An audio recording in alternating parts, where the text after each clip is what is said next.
like the beginning scene of like Criminal Minds or something, you know? Like when somebody's tied up and they're trying to get out, and then all of a sudden the screaming got really, really loud and really intense. Alton, Illinois. A man can be seen on CCTV just after midnight coming out of a house, carrying a white laundry basket down a quiet street. He walks behind a smoke shop and disappears from view. At the time, no one knew what was inside the basket. It wouldn't be until the next day when a construction worker finds something disturbing. I take him to the dumpster. So when I took him to the dumpster, there's a lot of clothes and shit in there, all strode all over, laundry basket, and there was a couple pair of shoes. There was shoes with some slipper shoes too. Slipper shoes. Okay. They was red. They had blood on them. They all look like female shit. For real though. Male shit too. Female and male clothes? Yeah. Okay. The next day, around 1 p.m., this mother, Heidi Noel, arrives at her daughter, Liese Dodd's apartment. Liese is 22 and currently 8 months pregnant. Heidi hasn't heard from her in over 15 hours since the night before. Something feels off. She lets herself in. 2 minutes later, other residents can be seen opening the door. Heidi steps back outside, visibly shaking. The neighbors' expressions say everything. And then Heidi makes a chilling 911 call. 911 with the address. Yeah. Hi. Listen. What's going on? My girlfriend's daughter is killed. Yeah. What's going on there? My girlfriend, I'm sorry, my daughter's, she chopped her head off. Police arrive shortly after and discover the lifeless body of Liese. In this video, we'll walk you through exactly what happened to Liese Dodd the night she was murdered. With never-before-seen footage here on the Decoder, we advise viewer discretion as some of its contents may be disturbing. Now, let's dive into the chilling murder of Liese Dodd.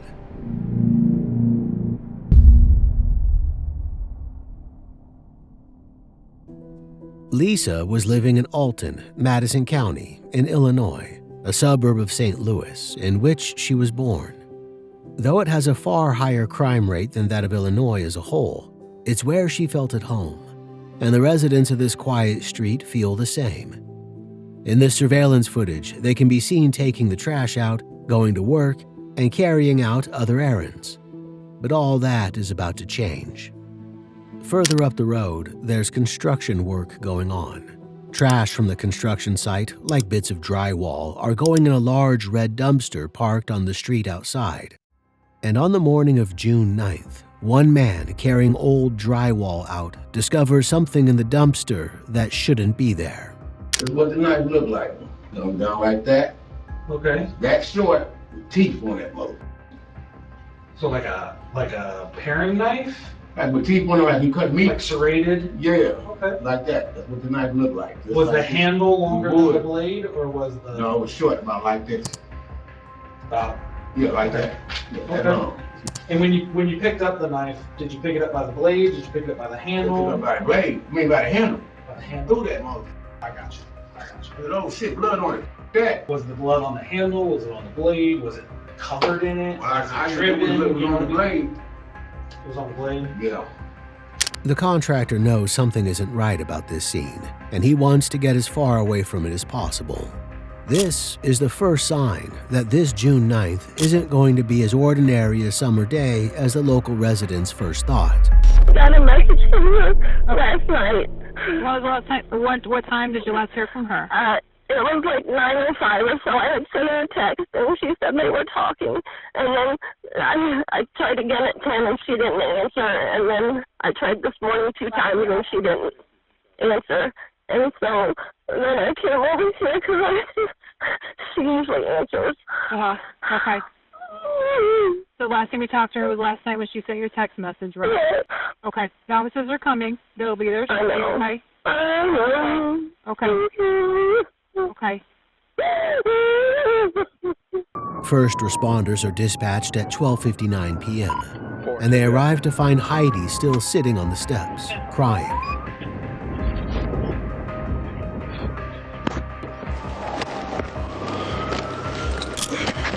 Where we going, huh?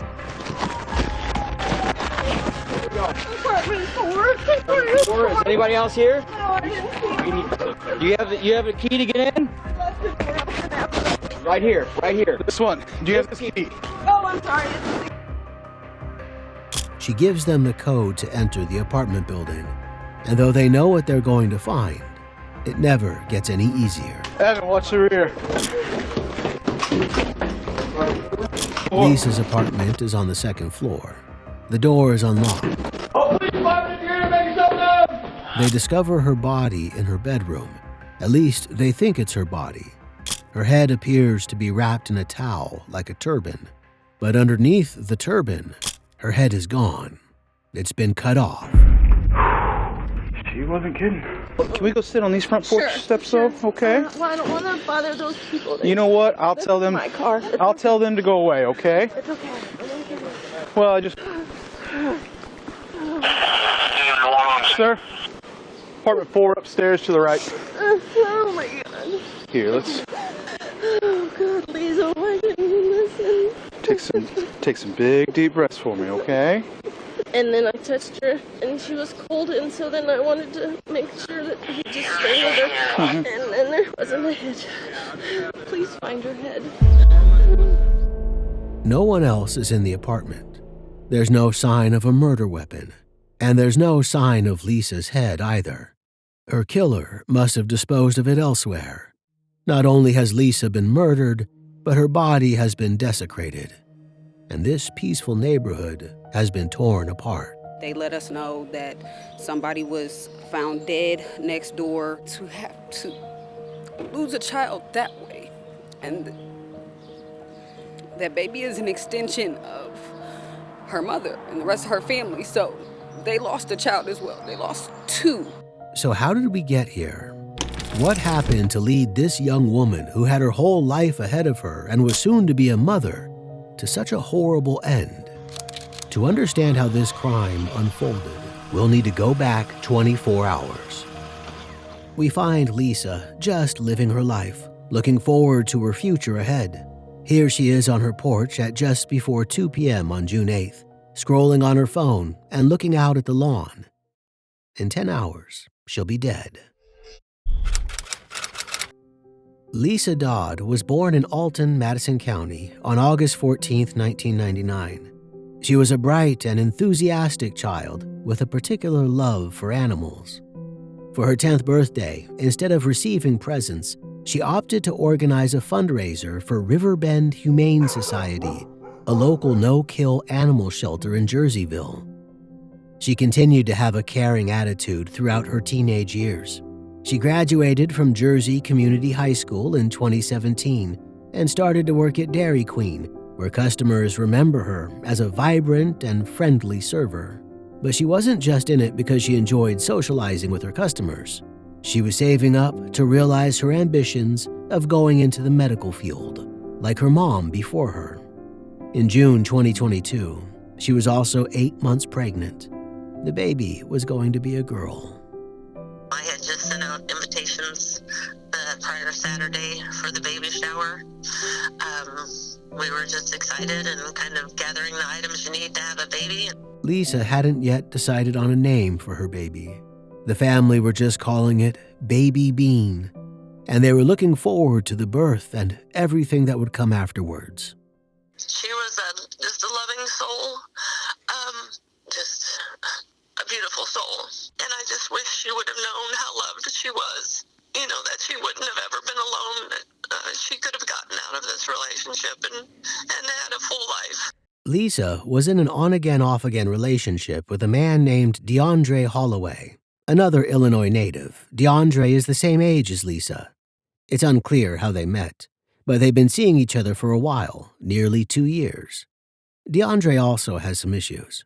He uses substances, and he's had a difficult home life, according to his half-sister, PJ. How long has he not lived there? He moved out when he was about 18. And how old is he now? 21. Okay. Where did he go when he moved out? I'm not sure. Okay. What do you know about DeAndre's life currently, like about like his relationship status and things like that, and his where he lives and things like that? He lives pretty much with everybody. Like, well, he lives with his girlfriend, but like whenever they get into it, like he hops in different people's homes. He's also taken Liese with him on this shiftless lifestyle in the past.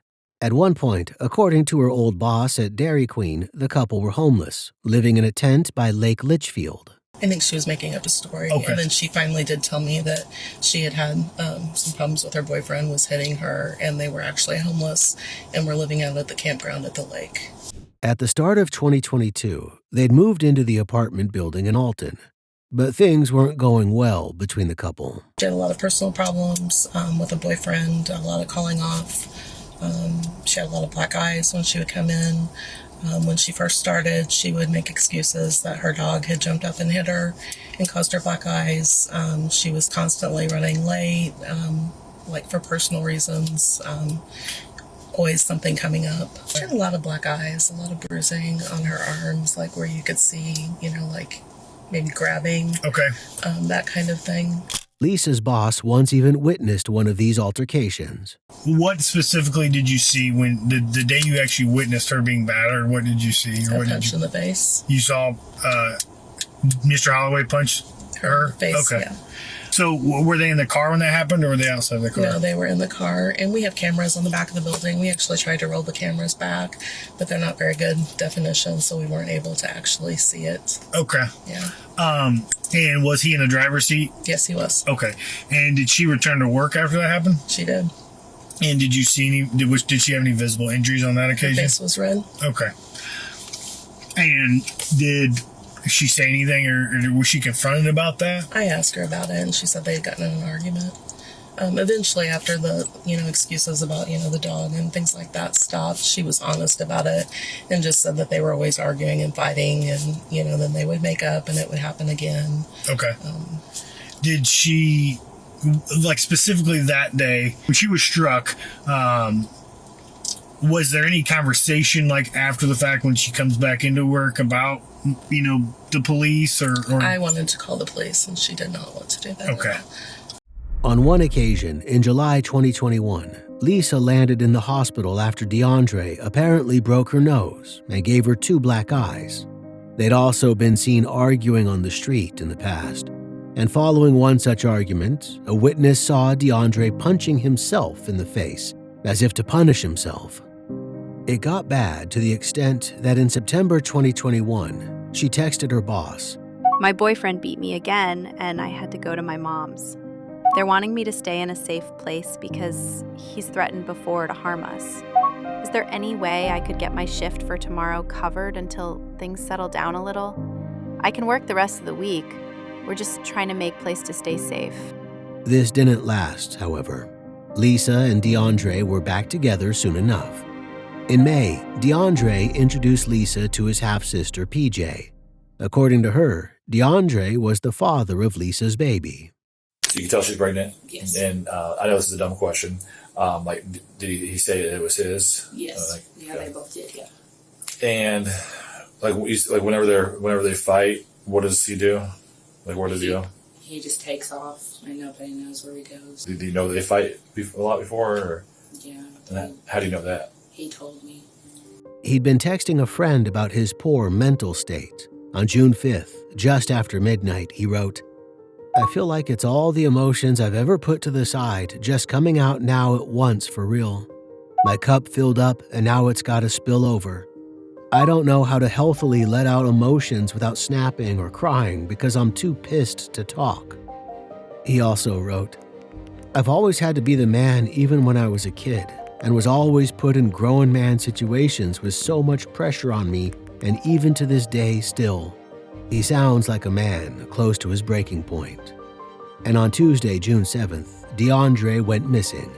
PJ added Liese on social media as the family tried to search for him. I'm currently friends with her now because we were looking for him yesterday because he just went missing. Okay. So I found her on Facebook and tried to get some information to see if she knew. How does it start? The first person she called was my grandma, and she asked my grandma if he was at her house, and she said no.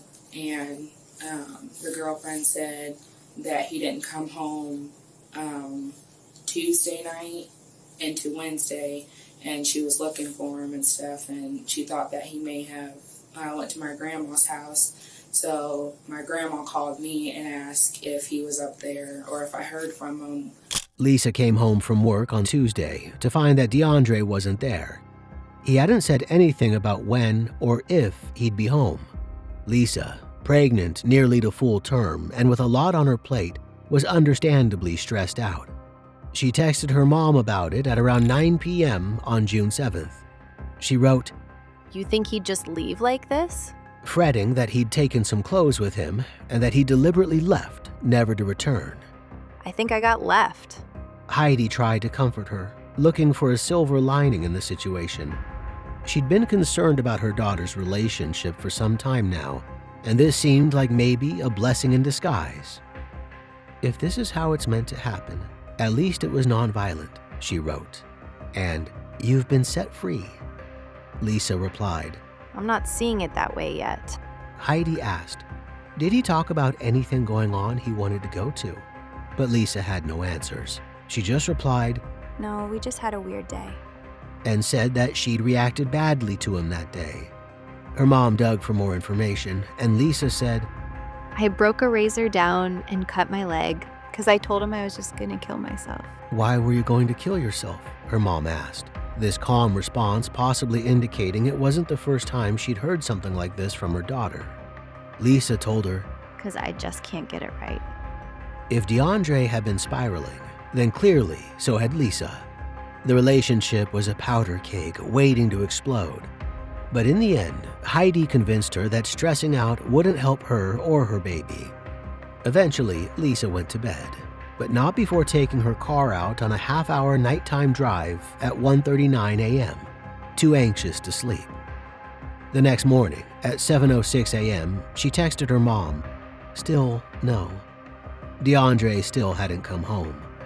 She went through her morning routine, washing her work clothes for her shift later as if it was a normal day, but she felt like something was seriously wrong. She wrote, "I still feel like he'll show up, but I can't tell." This is when she started reaching out to DeAndre's family, including his half-sister PJ. Heidi suggested you could call APD and ask if he was arrested, or ask Joe if there was anything weird on the cameras. Joe was Liese's landlord. She did as her mom suggested and texted him. "My boyfriend didn't come home last night, and he left his phone. I was wondering if you could watch the cameras and tell me if you see him leave and what he was wearing. His family and I are really worried." The CCTV showed that DeAndre had gone out with his Uncle Marty, his dad's brother, on Tuesday evening. The girlfriend called the landlord to their apartment because they have cameras around the apartment and stuff, and she asked the landlord if he can go back and look at the cameras and stuff to see if he saw DeAndre, which he did. It was like around 6:24 when he left the apartment, and he went with his uncle that lives in St. Louis. Is everybody relieved at that point, or like? Not really, because the girlfriend said that his uncle was supposed to bring him back that night, and he was supposed to call like before 10, and then it was after 10. But he didn't come back that night. PJ went to bed early on the evening of June 8th without hearing anything else. Liese, meanwhile, received a message out of the blue at about 8 p.m. from DeAndre's uncle, saying he was bringing DeAndre back and that everything was fine. With his uncle, that's who called anyway. Her mom replied, "Where does his uncle live?" And that's still across the bridge, Liese said, and yeah, I agree.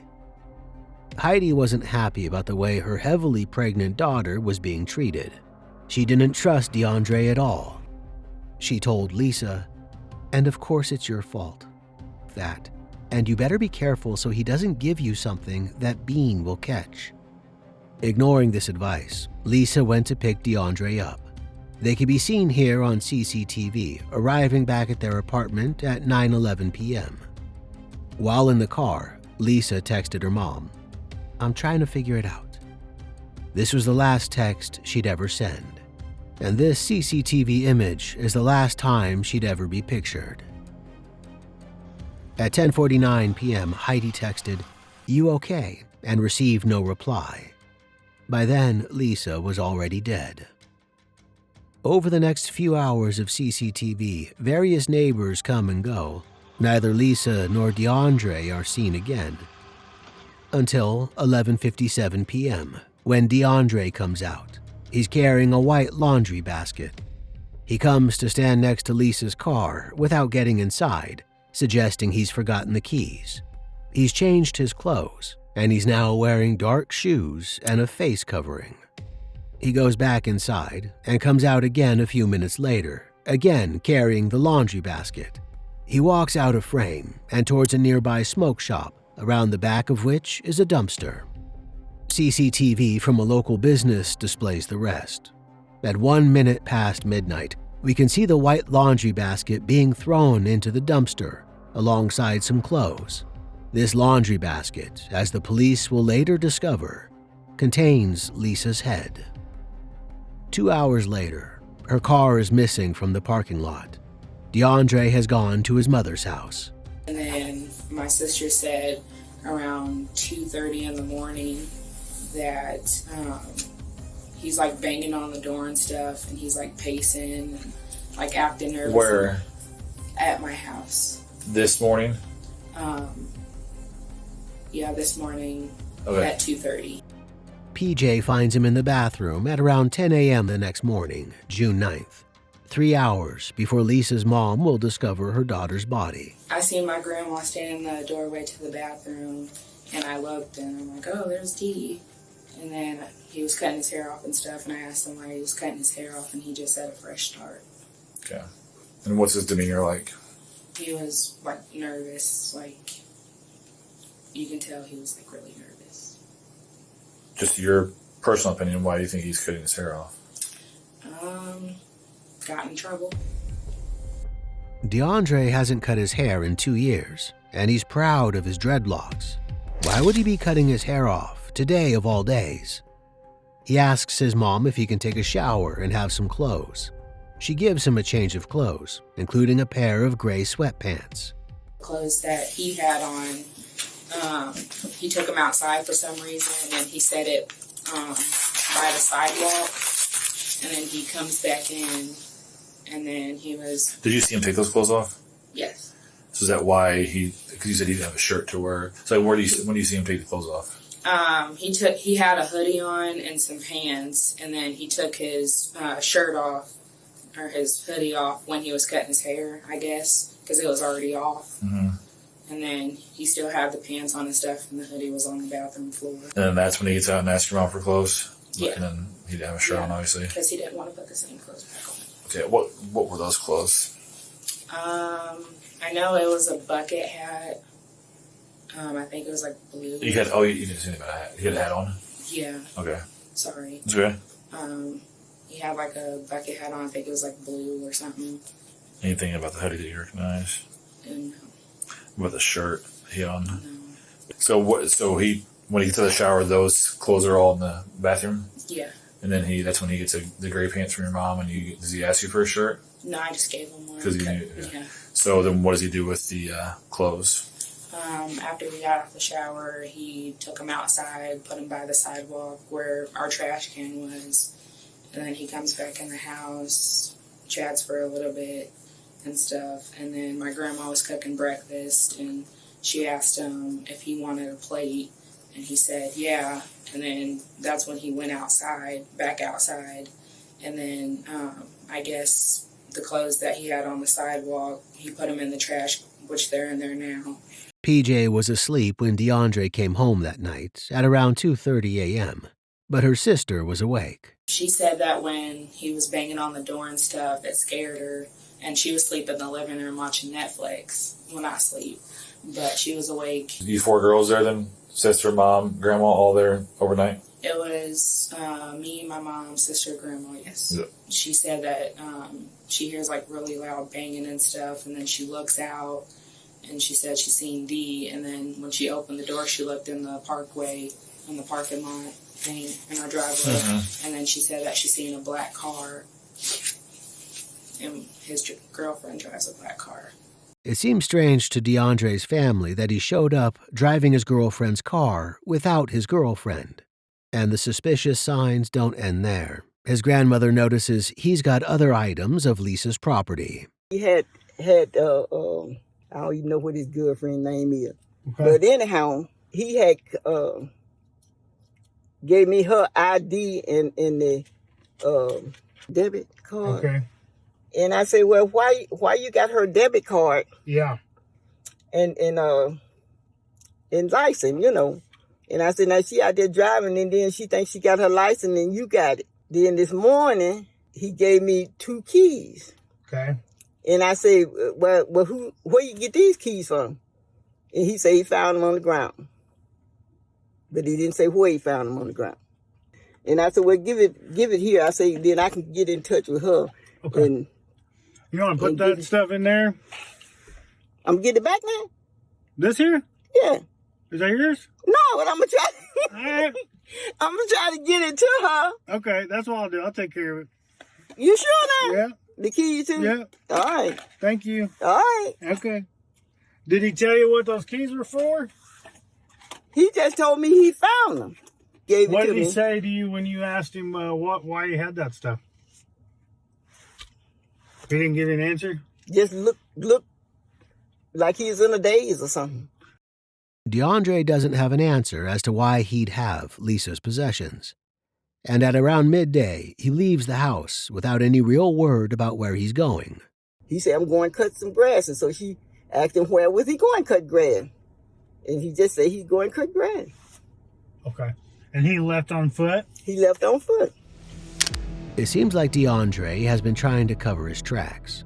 He's made himself less recognizable, changing his clothes and throwing them in the garbage. He's been carrying many of Lisa's personal belongings, which he's handed off to his grandmother to get rid of. And he's left Lisa's car parked on the street with a handwritten "for sale" sign in its window. Now he's taken off on foot. His behavior is making the truth of what happened that fateful night clearer and clearer. A truth that Lisa's mom, it seems, has known all along. She said as much on her call to 911. My daughter's boyfriend killed her. He chopped her head off. Heidi didn't need to catch DeAndre in the act to know what he'd done. Are you outside the apartment right now? Yes, yes. What kind of a weapon does he have? He's not here. He took her car. Okay, the officers are coming. So you haven't heard from her boyfriend or talked to him at all? No, I haven't. It seems she spoke too soon when she told her daughter to be grateful things had ended safely without violence. Even being mom, like, if you knew where he's at, would you tell me? I would. Like, if I knew what was going on, I would tell you, but from last night of him doing the disappearing act to what's going on now, I have no clue, like, what transpired. Are you afraid of him? Yeah, I got an order of protection on him before. Okay. Yeah. And what prompted you to get that? He was staying with me for a couple days, and he was becoming frightening, like he was going to do something. So I was like, you gotta go. And so when he left, he called my daughter back and was like, I love you guys, and I'm coming back to kill you. So what actually happened inside the apartment that night between the couple walking inside at 9:11 p.m. and DeAndre coming back out just before midnight? Their downstairs neighbors have been witnesses to a lot of the violence in their relationship. Well, the past few days they've been arguing, and that's nothing new. Okay. They fight, like they used to fight all the time, and it would be loud fighting, and we actually had to call the cops on them before, because I don't know who it was, but somebody picked something up and slammed it against the wall. We assumed it was one of them throwing each other. And on the night of June 8th, they heard it all. Last night it was different. It was like we got home from picking me up from work. I got home from work around 9:30-ish, Okay. and their front door was cracked, which is unusual. They don't. 9:30 p.m. last night? Okay. They don't usually leave their front door cracked, and it was, and that was a little weird. And I heard like muffled yelling, like not screaming, but yelling in a way, kind of like in pain, like Okay. you just like snipped your finger with a scissor and you had to put some over your mouth so you wouldn't scream too loud. That's what it sounded like. So you said it sounded like muffled screaming? Kind of, but it wasn't too loud. Okay. And then later on, we heard like the apartment shakes a little bit whenever you move too much, and it started shaking. And we're like, okay, they must be fighting or something. And we were gonna wait to see if it got better, or like if it didn't, because we were just gonna go sit outside and wait it out. Yeah. So we didn't have to deal with it. And so whenever that was happening, the apartment was shaking, they were fighting about something, and then all of a sudden the screaming got really, really loud and really intense. And that was, I would say, probably about 9:45, 9:50. And then the apartment had like 5 or 6 loud like thuds, and they got louder and louder each time. Okay. And they shook the apartment as well. And that sounded more like it was coming from. So, like, what did it sound like, experienced in life, to your best ability, that would have created, or possibly created the sound that you heard? Probably. I really don't know, other than like chopping wood. Okay. Because that's what it felt like. He had enough. I didn't mean to say he, but like, you know, that's what it sounded like there was enough time to do. Was like, it was very constant beats too. Okay. So that's what made me think it sounded like that. So do you think it sounded like an instrument hitting something, or do you think, or what? Something is making you kind of envision that through sound. You know what I mean? Like, we hear something and our brain is gonna take that information in, right? What we're hearing, smelling, feeling, and we're gonna kind of like paint this mental picture, right? Right. So, what about that sound makes you think chopping wood? It was more of how steady it was. Okay. Because when you chop wood, you know, you gotta lift it up, you gotta hold it, and then you gotta put all your weight into it, and all your muscle. Yeah. And when you do it, you go. And you kind of got a rhythm. Yeah. Okay. And it had like 4 or 5, 6 of those beats, and then it just stopped. The screaming stopped, the sound stopped, the shaking stopped, everything stopped. That chopping sound, something the neighbors couldn't bring themselves to consider, was the sound of Liese's head being cut off. At that point, we heard somebody walk outside, but we weren't able to see because we just glanced down the window, and from the window that the awning is right there, so we can't see down on the patio deck area, and so we couldn't see who it was, but they were out there for about 2 minutes, and then they came back in, and they came upstairs, but I was too scared to see who it was. And then what? We went outside to see if so my best friend came over, and because I was like, hey, something's going on, I'm not feeling so right about this. And she was like, I'll come stay outside with you. So we were standing out waiting for one of them to come downstairs, because usually after they fight, one of them comes downstairs. Okay. Neither one of them did, but the lights upstairs in their apartment kept turning on and off. Okay. So we knew somebody was up there. We assumed it was Liese. Okay. But we didn't see either one of them. The neighbor texted their landlord. She wrote, "Hey, I don't really know what to do. We got home, and as soon as we walked in, we started feeling thumps, and then someone started screaming for like 5 minutes straight. It stopped for a minute, then the thumping started back up. The neighbor's door upstairs was also cracked open." The landlord tried to get in touch with Liese, but heard nothing in response. The neighbor said, "If we hear it back up again, we'll call the cops." But they didn't hear it start back up again because it was already too late. With all of this evidence mounting up, at around 9:30 p.m. on June 9th, the police execute a search warrant on DeAndre's mother's house. In the trash can outside it, in line with PJ's statement, they find the discarded clothing he was wearing in the CCTV footage, as well as his cut-off dreadlocks wrapped in toilet paper. There's no sign of DeAndre himself. But at 1:45 a.m., the early hours of June 10th, the investigators receive a phone call from the Gillespie, Illinois Police Department. That afternoon, they took a John Doe into custody, whom they later recognized as none other than DeAndre Holloway. The Alton Police Department had been gearing up for a manhunt, but there's no need. DeAndre was arrested in possession of cannabis that afternoon in Gillespie. You search him? Yeah. Don't have a name. That's okay. What's her name? What'd I have? What's that? What'd I have? You have cannabis on you. Oh, legal. Okay, exactly. Right. DeAndre is restless with the officers. Need some water or anything? Yeah, I would like some water because, you guys got to... Hey. You need some water? Yeah. Okay, please get you some water. Is it okay if I walk around? Is it okay if I stand up and take a step, like a couple steps? What you gonna do? Why you gotta do that? Pull your pants up or something like that? Yeah. Okay, that's fine. That's it. You're fine. He's doing his job. This man has done nothing but his job. I swear to you. You need to sit back down in the chair, please. Didn't you just say I could pace? No, I didn't say you could pace. I thought you said you had to get beat pants. If you could sit down in there, please. Thank you. Do you mind if I pace? Is that illegal? I'm here. I'm handcuffed, ain't it? We don't want that. We want you to sit down. Exactly. I know you don't want that. So if you could please sit down, guys. I can't. I'm handcuffed.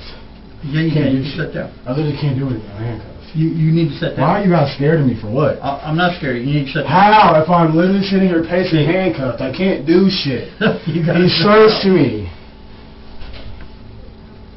Okay, so what's your name? What they're going to do is... I literally asked if I was being detained. That man said no. And then he proceeded to ask me the same question over and over and over. And I said the same thing. And again, he's just not having it because he's got an attitude problem with me.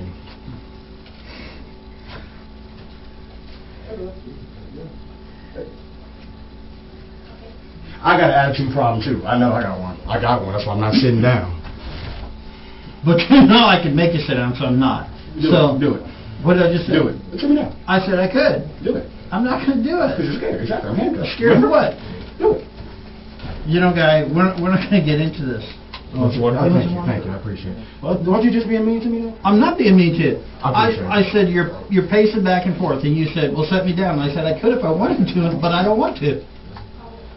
He's behaving manically, pacing, and repeatedly questioning the officers. At one point, he starts to laugh and bang his head against the wall. Don't do that. They just fucking did that. You come in here. Don't do that. Do something. That's what I'm saying. Do something. Do something. Don't do that. Don't do that.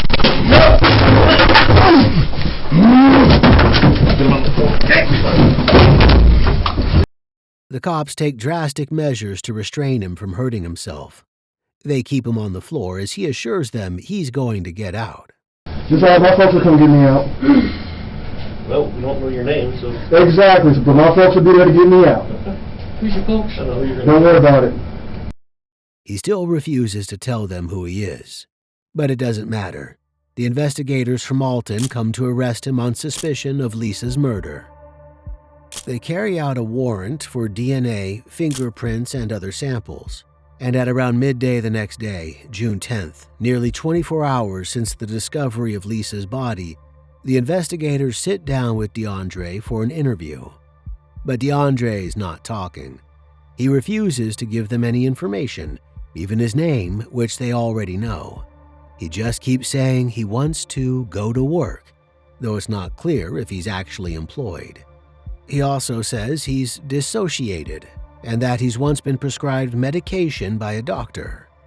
After this, he asks for his lawyer, and the investigators comply, terminating the interview. On June 13th, DeAndre is charged with 2 counts of first-degree murder, 2 counts of intentional homicide of an unborn child, a human body, offenses relating to motor vehicles, and concealment of homicidal death. Bond is set at $2 million. The case leads to a lot of local emotion, including from the police chief.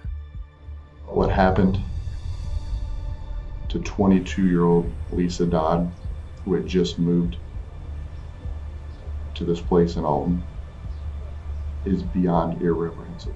It is completely terrible what happened to her.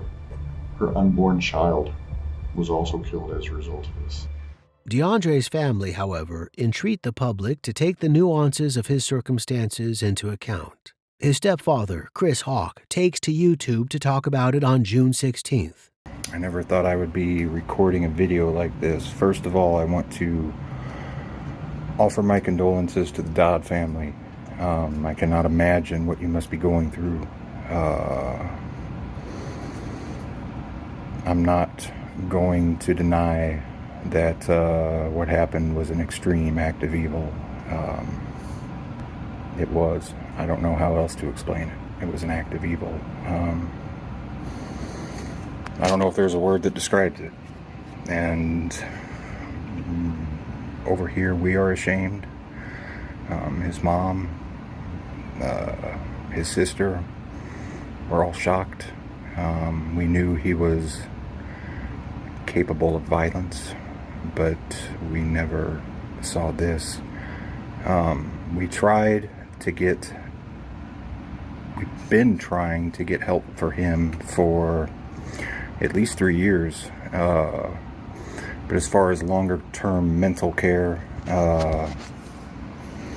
we were always told that we can't hold them unless they've done something.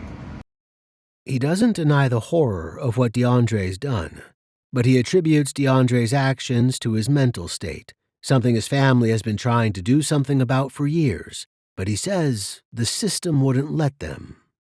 Our system fails people with mental problems. I've grown up in an environment with mental problems,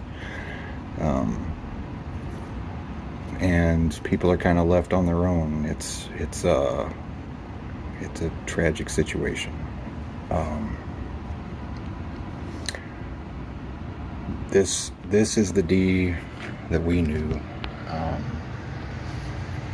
They're old pictures, but they show that there is a human there. The human does exist. He's not a monster. What he did was monstrous. He's not a monster. I'm not advocating that DeAndre should ever be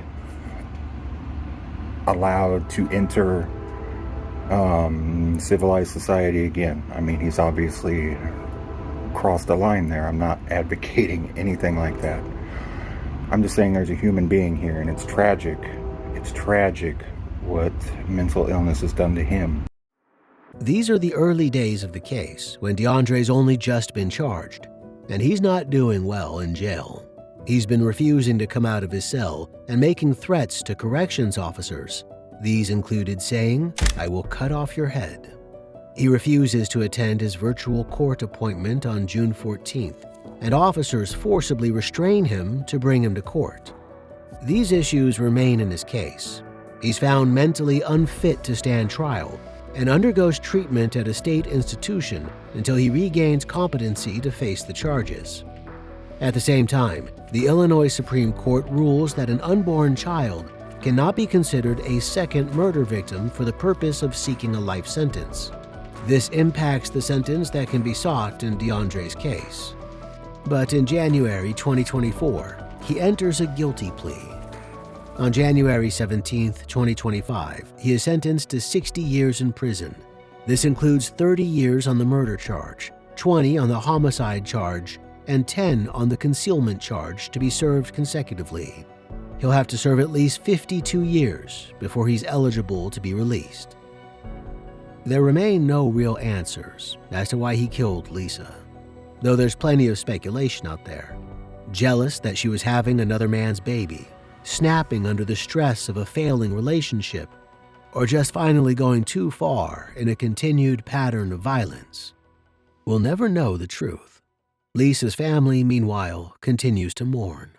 We're here to announce that DeAndre Holloway was convicted and sentenced in the murder of Liese Dodd and her unborn child today to 60 years in prison. And I want to introduce Heidi, Lisa's mother and grandmother of the unborn daughter, to give a few words reflecting on today's verdict and sentence. I would like to thank the many law enforcement agencies that collaborated on my daughter's case.